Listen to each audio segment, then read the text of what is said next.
Isaías 6, verso 1.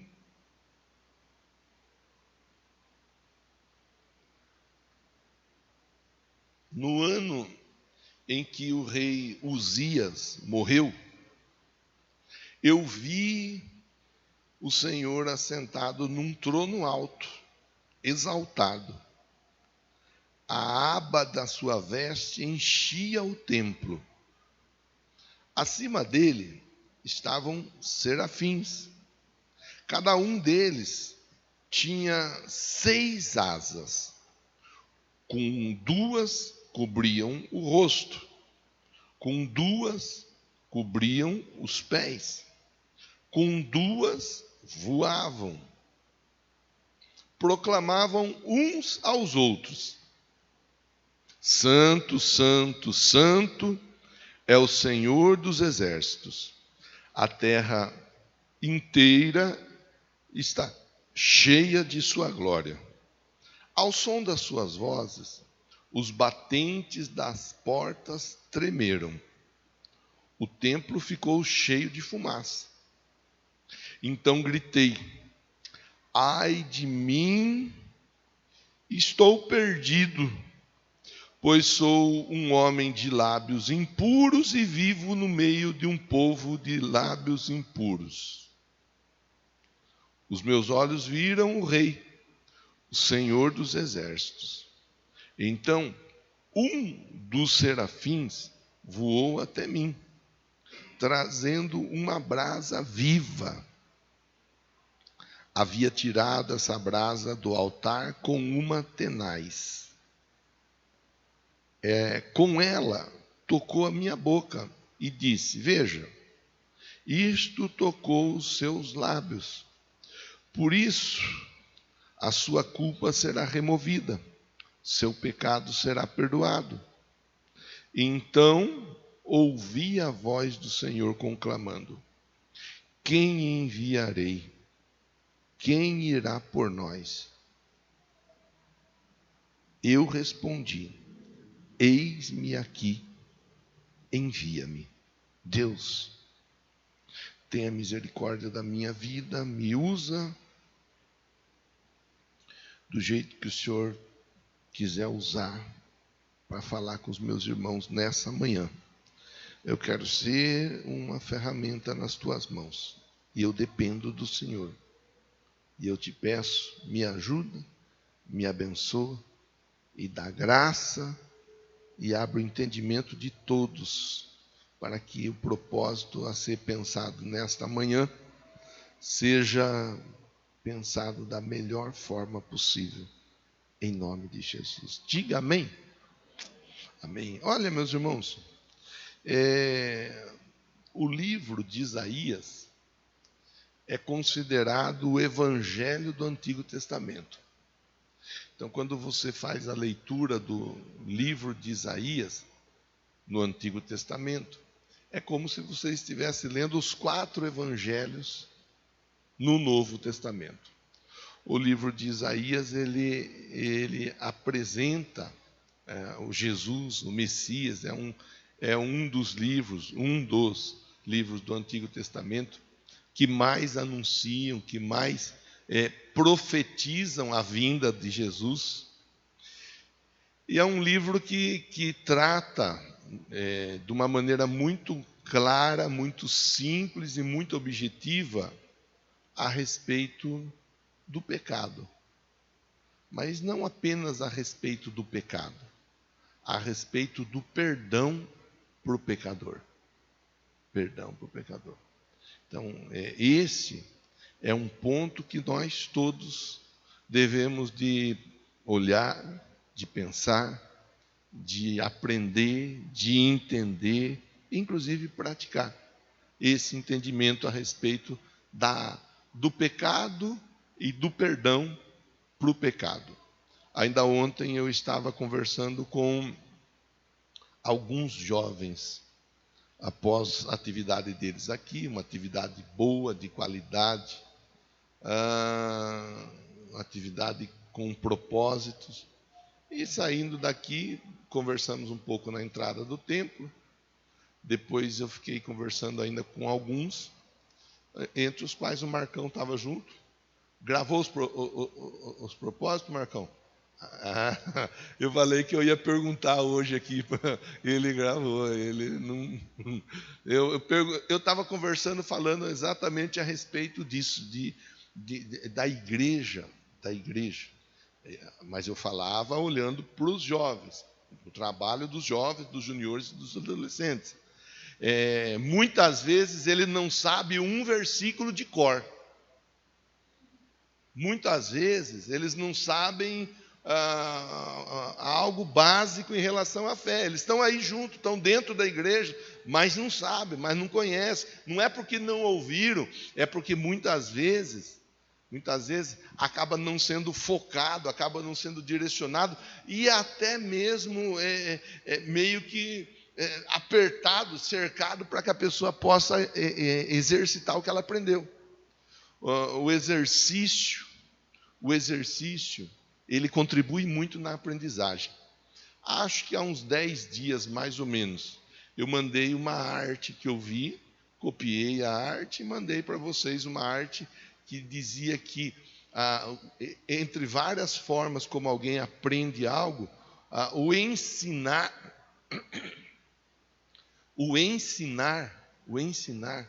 ele está lá na casa dos 85%, 90% como mais eficazes. Vocês viram? Quem viu isso aí? Quem está lembrando do que eu estou falando? Ensinar. Quer dizer, essa é uma igreja que trabalha debaixo dessa bandeira. Ganhar, consolidar, treinar e enviar. Então, nós nos esforçamos. Não é tão fácil. Não é uma tarefa fácil despertar as pessoas para as pessoas fazerem algo. Não é uma tarefa fácil, principalmente nesses dias que nós vivemos, onde a falta do compromisso em todas as áreas, ela é cada vez mais ensinada e é cada vez mais proclamada. Não é fácil, não é fácil. Você desenvolver um trabalho, você desenvolver um projeto, você levar a pessoa a se envolver, a se engajar e a contribuir, dando continuidade. Eu falava com o André ontem, sexta. Nós falávamos que muitos músicos, muitos candidatos, candidatos a músicos, eles iniciam fazendo aula. Mas é uma minoria que dá sequência. O Carlos está ali, que estava aqui agora, é um dos poucos. Ano passado nós começamos com bastante pessoas, mas vai diminuindo, um por causa do trabalho, um por causa dos estudos, outro por causa do sono, outro por causa de que não era bem aquilo, vai ficando para trás. Não é algo fácil. Você treinar, pegar alguém que não sabe nada e ensinar essa pessoa que não sabe nada a ponto dela poder depois contribuir em qualquer área. Esses dias nós falamos disso, a respeito da importância de você pegar pessoas e discipular pessoas e treinar pessoas. Não é algo fácil, não é algo simples, é algo difícil. Se fosse fácil, nós não víamos tantos trabalhos sendo desenvolvidos aí a partir de pedras que já estão alicerçadas, pedras que já estão colocadas no seu devido lugar, e muitos trabalham removendo essa pedra para que essa pedra seja reedificada. Não é um trabalho fácil. Então, aqui, o livro de Isaías vai mostrar exatamente isso. A importância do perdão para o pecador.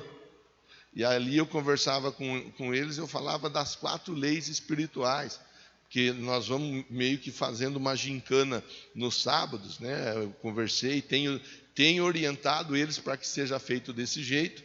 Se vai ou não vai, aí é uma outra história. A orientação é dada. Uma gincana onde, no decorrer da semana, se o tema da semana é evangelismo, nós façamos um ato, uma atitude, um gesto no decorrer da semana.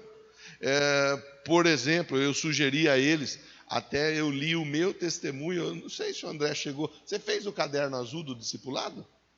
Fez? Então você escreveu o seu testemunho lá também.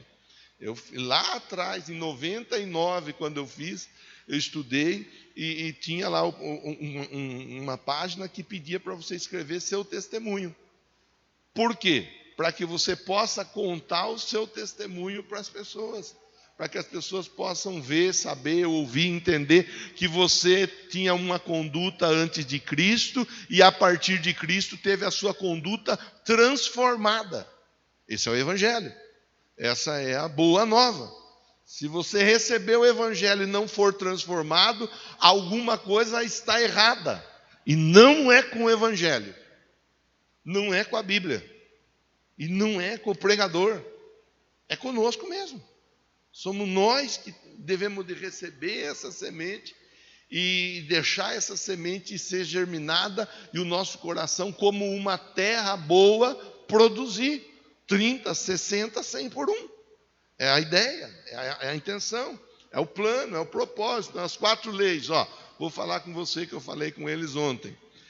Primeira lei, Jesus te ama. Ele ama você, Ele me ama, Ele nos ama. Segunda lei, nós somos pecadores.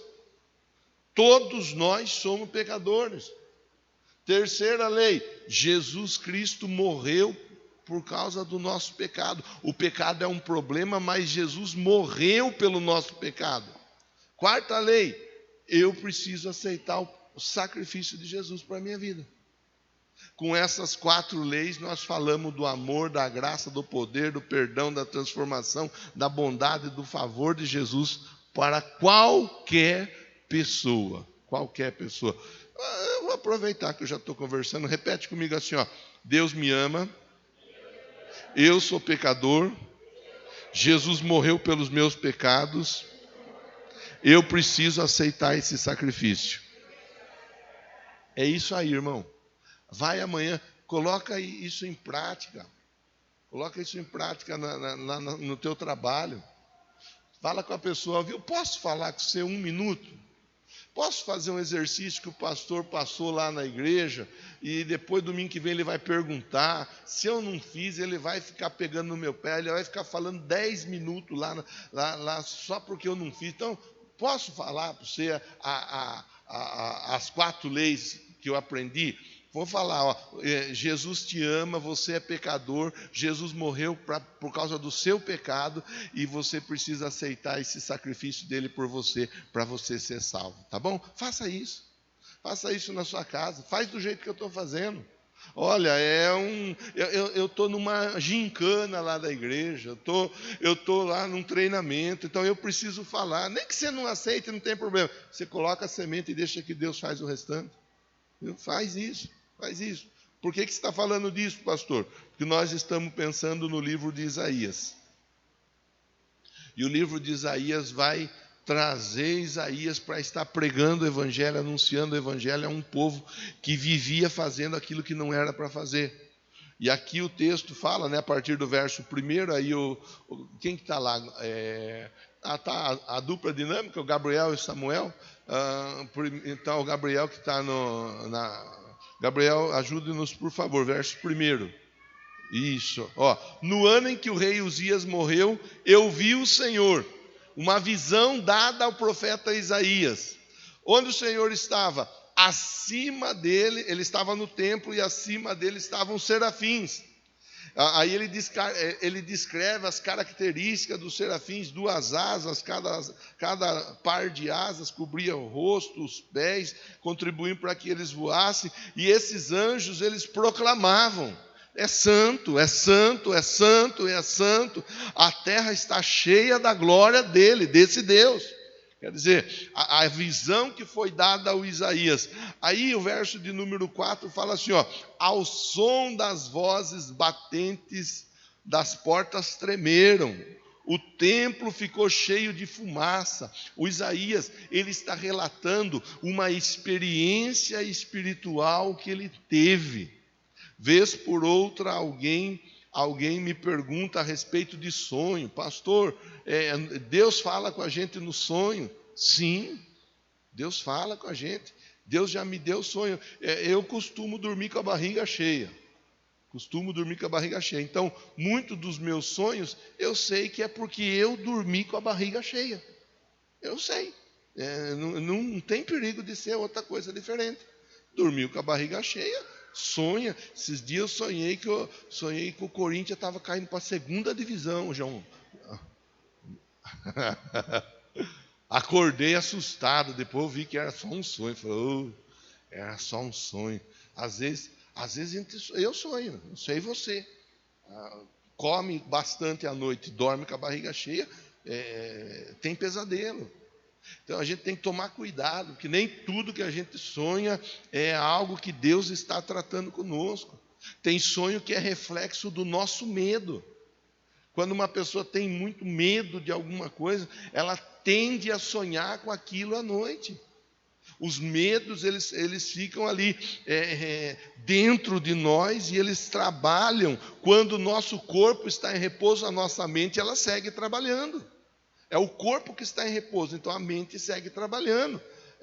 Então, a respeito de sonhos, eu tenho que tomar esse cuidado. Nem todo sonho é um aviso de Deus, mas há sonhos que são avisos de Deus. Uma vez eu tive um sonho, e eu não vou detalhar os sonhos aqui, porque pode ser que qualquer pessoa tenha sonhado algo parecido, dentro de uma característica diferente, e vai falar, tá vendo? Igual o pastor sonhou, eu sonhei, então é isso que está acontecendo. Mas eu tive um sonho, aquele sonho, eu sabia, era um sonho diferente, eu sabia, era um sonho que era algo que era de Deus, para a minha vida e para essa igreja. Eu compartilhei os sonhos no Telegram, escrevi, relatei o sonho. Do jeito que eu escrevi, não demorou nada, o sonho veio se tornar realidade. Está aí. Eu acredito em sonho, eu acredito em visão. Eu já tive visões. Não sou aquela pessoa que tem visão a toda hora, a todo momento. Eu não sou assim, irmão, não sou. Mas eu já tive visões. Então eu sei que se alguém falar, olha, eu tive uma visão assim, eu tive uma visão assado, eu sei que o mundo espiritual ele existe. Eu sei, eu acredito e eu respeito a pessoa quando ela fala que ela viu isso, que ela viu aquilo outro, viu. Tem gente que vê já teve vezes de eu estar orando por pessoa e alguém dizer assim, pastor, enquanto você orava, eu vi uma mão dourada sobre a cabeça da pessoa. A pessoa viu, eu não vi. Eu orei por aquela pessoa e aquela pessoa ela foi curada. Não fui eu que curei a pessoa. Quem curou foi Deus. Mas eu acredito que a pessoa viu e ela compartilhou. Já teve vezes de eu estar dentro de uma casa fazendo oração, e enquanto fazia a oração, ver um vulto preto saindo com um chapéu preto, algo parecido assim, saindo, e comentar com a pessoa naquela casa, e a criança da casa falar, mãe, essa sombra, esse vulto, essa coisa que eu vejo no quarto. Eu já vi. Tem gente que é cético, tem gente que não acredita, e eu respeito quem não acredita. Mas a pessoa não acreditar não quer dizer que não existe. Não quer dizer que não existe. Então, existe muita coisa. O que eu faço então, pastor? Eu fico com medo? Eu mudo de casa, mudo de cidade, de estado, de país? O que eu faço, pastor? Fala o que eu faço. Em qualquer uma dessas circunstâncias, nós não podemos esquecer que existe um Deus que está acima de tudo e de todos, e que esse Deus, ele tem o controle da situação. A Bíblia diz assim, aquietai-vos e sabei que eu sou Deus. Aquietai-vos. Pastor, eu estou vivendo um tempo difícil, eu estou vivendo um momento difícil, eu estou mais ou menos igual o senhor está falando aí, eu tenho visto coisas, eu tenho ouvido vozes, ou eu estou lutando com determinado pecado que está difícil para que eu vença. Bom, Isaías está dentro de um tempo semelhante a isso, semelhante a isso, e ele está tendo uma visão dada por Deus. Por quê? Porque Deus queria mudar a situação daquele povo. Diga amém e diga graças a Deus. O Isaías estava tendo visões, o Isaías estava se envolvendo dentro de um ambiente onde havia a necessidade da mudança, da transformação. E Deus se revela a ele. É interessante, o verso 5 mostra isso, que ele diz assim, então eu gritei, eu estou perdido, porque eu sou um homem de lábios impuros e vivo no meio de um povo de lábios impuros. É interessante que o Isaías, ele rapidamente, tão logo ele identifica que ele está tendo uma experiência espiritual, ele reconhece, eu sou pecador, eu sou falho, e esse Deus que está falando comigo, ele é santo. Quando eu fazia a reflexão do texto no decorrer da semana, isso me chamou a atenção e me saltou para cima assim um pensamento. Às vezes a pessoa ela está dentro da igreja, mas ela não se atentou ainda que o lugar que ela está é um lugar santo. A pessoa não se atentou que o Deus que fala com ela é um Deus santo.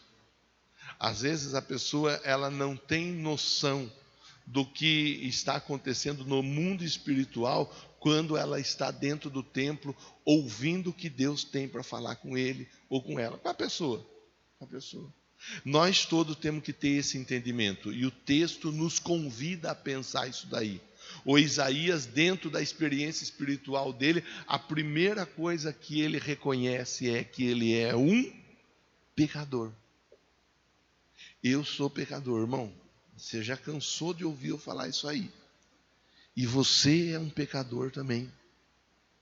Só que nenhum de nós pode e nem deve permanecer na prática do pecado.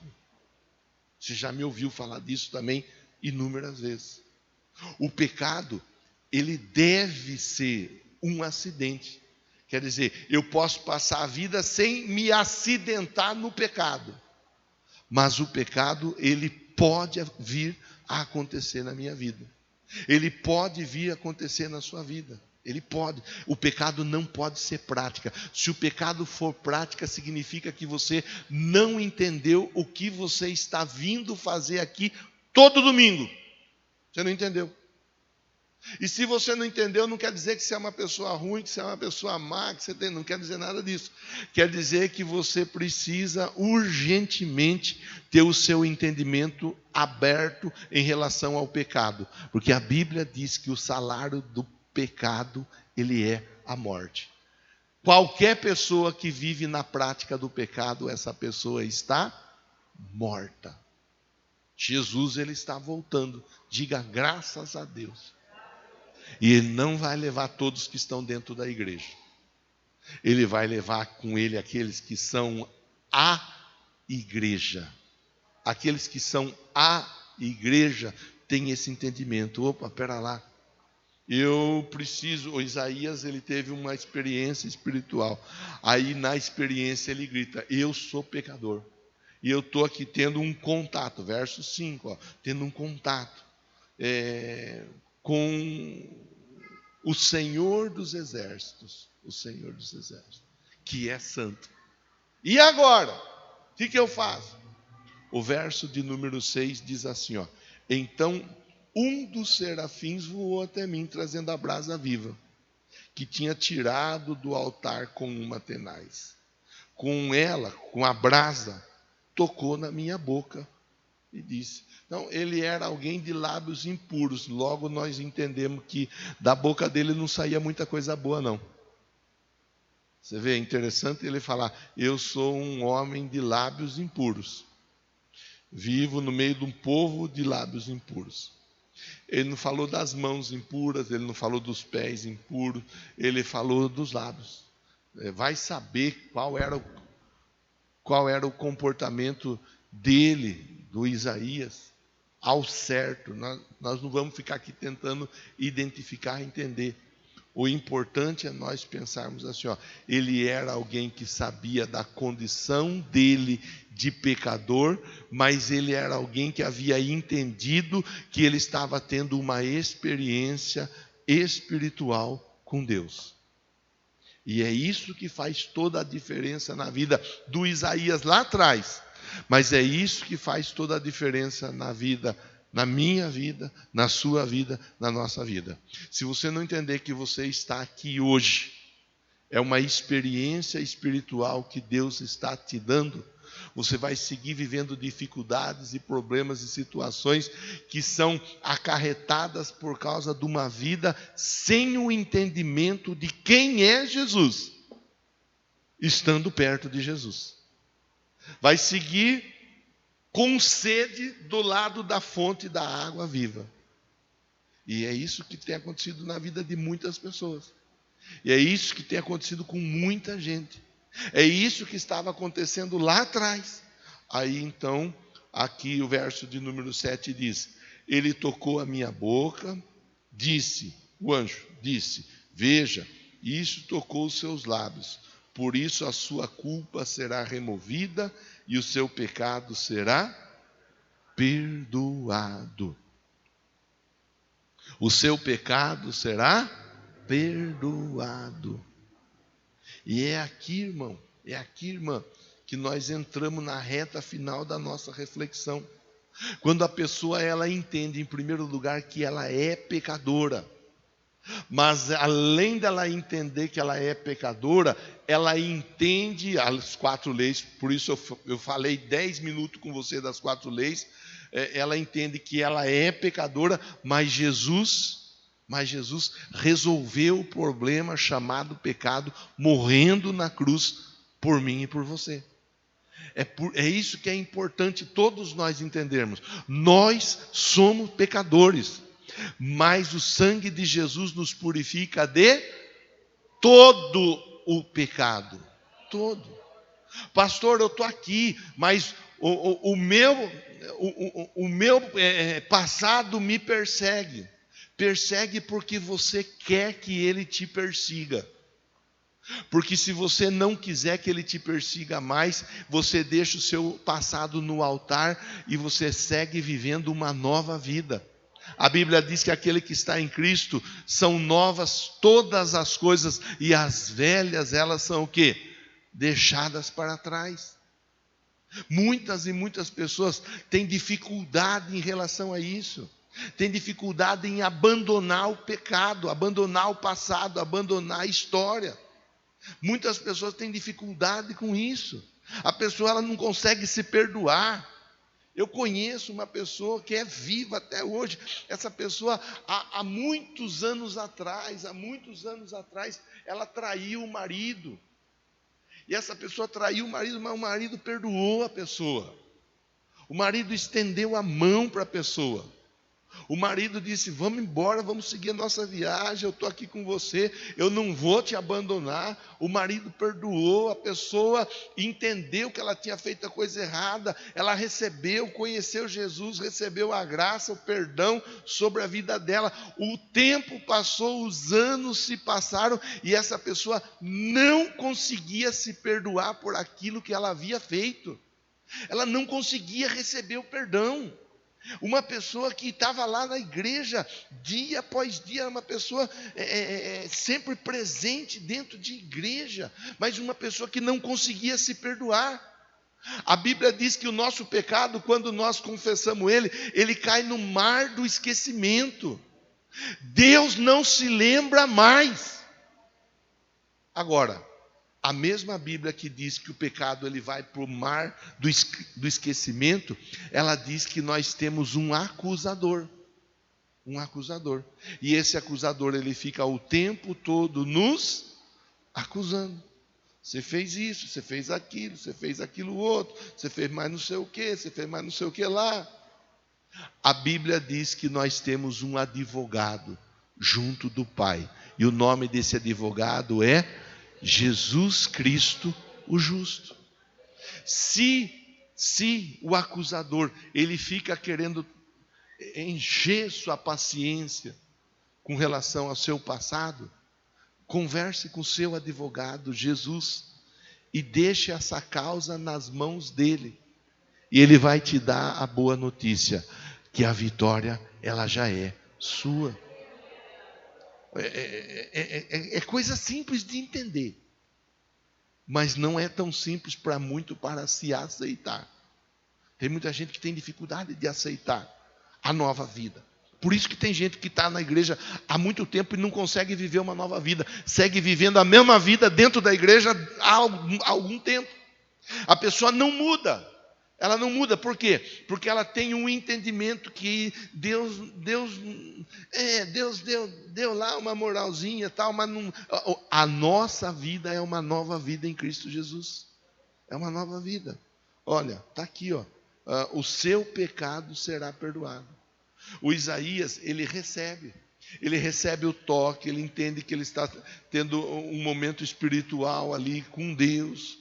Ele entende que Deus está tocando na vida dele, está marcando a vida dele. Tudo isso foi entendido.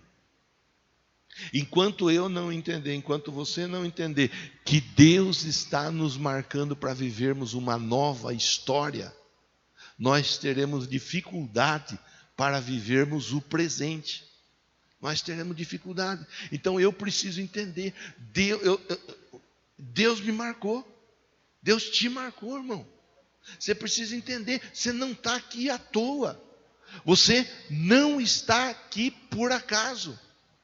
Você é uma peça importante, você é uma parte importante do projeto de Deus na sua vida, sim, mas através da sua vida. Através da sua vida. Eu mandei esses dias um vídeo falando do Judas e falando do Pedro. Alguns de vocês assistiram, outros não assistiram, mas eu sigo mandando o vídeo, mesma coisa. A Diana, ela compartilhou comigo, falou, ela comentou a respeito do Judas, e ela falou, pastor, como essa situação é uma situação, ela não usou essa palavra, mas eu vou usar, intrigante. Porque o Judas era alguém que estava ali perto de Jesus todo dia. O Judas era alguém que andava com Jesus. O Judas era alguém muito próximo de Jesus. E ainda assim ele fez o que não era para fazer.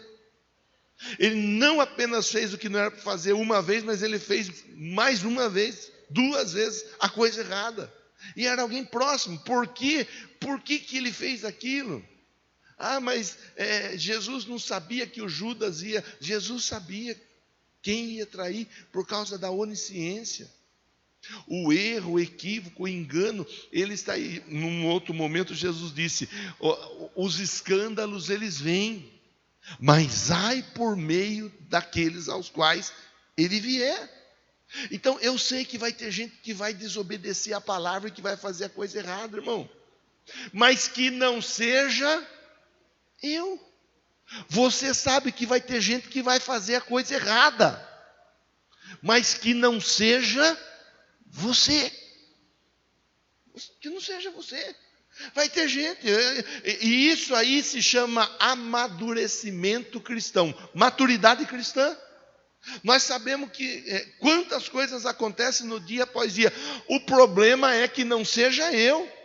E no que eu puder ajudar as pessoas a não incorrerem no erro, elas, melhor.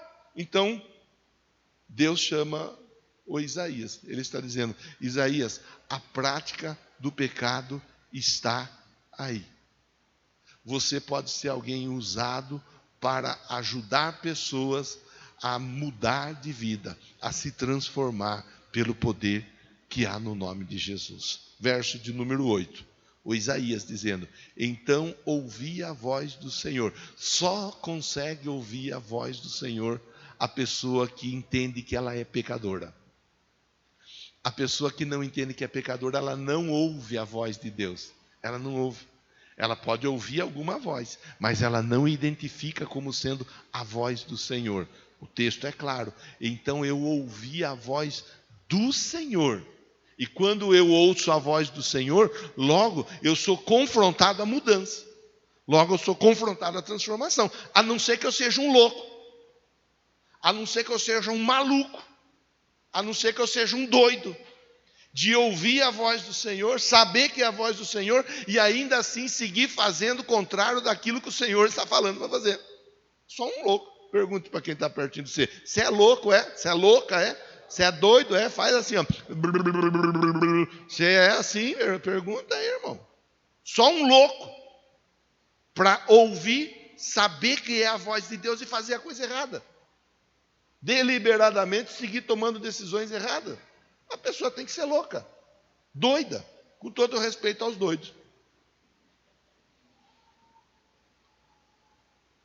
Aos doidos que de fato, né, que na verdade não estão na categoria dos doidos, aqueles que são tratados, medicados mediante constatação médica, que precisam de cuidados médicos.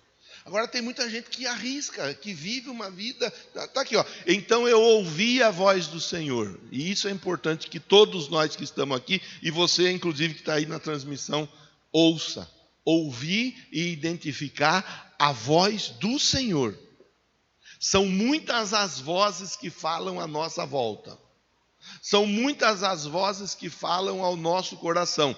Inclusive a voz mais poderosa de todas, que eu vou revelar para você qual é a voz mais poderosa de todas as vozes que falam com você.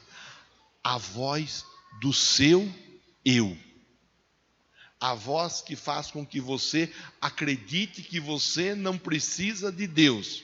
A voz que faz com que você acredite que você não precisa de nada.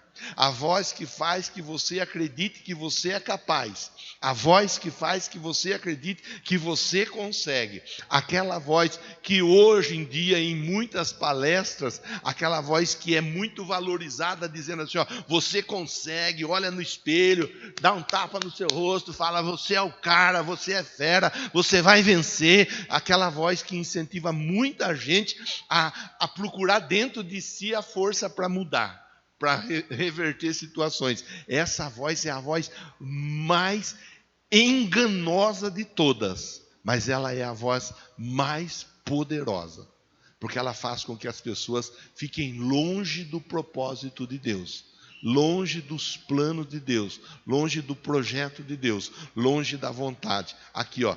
Então ouvi a voz do Senhor conclamando: quem eu enviarei? Quem irá por nós? E o Isaías prontamente ele responde: eis-me aqui, envia-me a mim. Prontidão, prontidão, prontidão de alguém que está sendo tocado por Deus, tratado por Deus, curado por Deus, abençoado por Deus, e que entende que outras tantas pessoas precisam do mesmo cuidado, do mesmo tratar, da mesma ajuda. Isso é coisa de gente de Deus, que é tocada por Deus. Se essa igreja não entender isso, essa igreja nunca vai ser uma igreja que evangeliza. Se você não entender, irmão, que você é um pecador e que Jesus te alcançou, você nunca vai falar do amor de Jesus para outra pessoa. Você vai se contentar a estar sentado na cadeira ouvindo uma boa palavra, ou boa fica por minha conta, no domingo. Vai se contentar a estar sentado ouvindo uma reflexão no domingo, e só. Se você não entender que você é pecador, era pecador, e Deus ele morreu por você na cruz, e Ele está te dando essa oportunidade, você dificilmente vai se colocar à disposição dele. Você vai estar trabalhando com pessoas que estão indo para o inferno do seu lado, no dia a dia, e você não vai ter coragem de falar para a pessoa: olha, eu estava indo para o inferno, mas Jesus mudou a minha história. Você não precisa falar que a pessoa estava indo para o inferno. Você pode falar que você estava indo para o inferno. Porque tem gente que vai se ofender, principalmente nos dias que vivemos, que qualquer coisa que você faz, a pessoa já fala que está atacando ela. É uma coisa do inferno que chegou e chegou para ficar, né? Até o jeito que você olha para a pessoa, você tem que tomar cuidado, que o diabo ele consegue mudar tudo na cabeça das pessoas. É um fato. É um fato. Então, eu estava indo para o inferno, mas Deus mudou a minha história. E eu gostaria que você soubesse. Essa pessoa ela vai ser confrontada. Opa, pera lá, mas por que você estava indo para o inferno? Se você é uma pessoa tão boa, ela vai olhar para você, ela vai ver você uma pessoa boa. Ela vai dizer, você não estava indo para o inferno. Você é uma pessoa boa. Ela falou, eu estava. Exatamente porque eu era uma pessoa boa. Mas eu não tinha Jesus como Senhor da minha vida. Ninguém vai para o céu porque é bom. Só vai para o céu porque tem Jesus como Senhor. Aqui, ó. Eu respondi, eis-me aqui. Bata a palma para Jesus.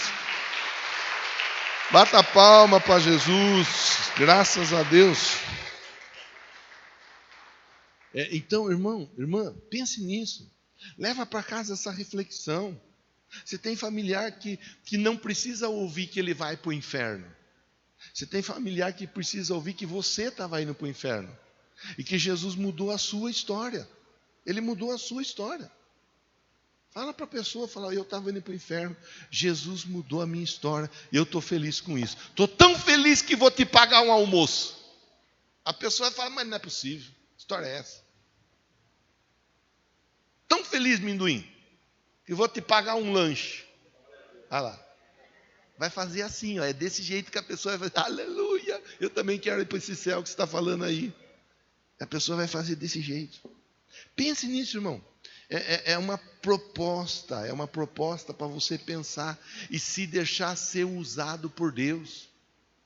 Você vai para a cela, muitos dos que estão aqui vão para a cela, se programe e vá para a cela e chame alguém para ir com você para a cela.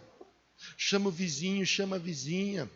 Chama aquele colega, aquela pessoa problemática. Fala, eu gostaria que você fosse comigo para a cela, participar de uma reunião. Mas o que é essa cela? É um bate-papo com comes e bebes. Cela é isso, pronto. E deixa que lá Deus trabalhe o restante. Chama, convida. Fala para o seu colega, PR. Marcão Bombo. Fala para a pessoa seguir o seu pastor lá no YouTube. Ela vai assistir uma mensagem ou outra, ela vai ver uma devocional ou outra. Deus vai usar essa pessoa. Fala, faz isso, irmão. Faz isso. Coloca a sua vida à disposição do reino.